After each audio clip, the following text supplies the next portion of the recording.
Hope you guys are doing well. Welcome back. So in this video I'm going to show you that how you can use the Bitrix24 the marketplace, how you can buy the catalogs from there. You can also do that. So let's get started. So first of all, what we have to do, simply we need to go to our account, and after going to the account we have to click on the Bitrix market. We have to click on the Bitrix marketplace. So let's click on this. And after clicking on this, as you can see now the marketplace is here. Now you have to choose that what you want to buy. For example, if you want to buy the gazette, like I'm going to buy this one, so you have to click on this. And after clicking on this, as you can see, it will be open as an option for the install. So you have to click on the install.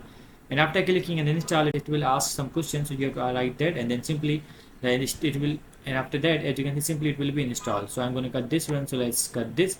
And this way you can go to the Bitrix marketplace and you can buy any kind of catalog from there.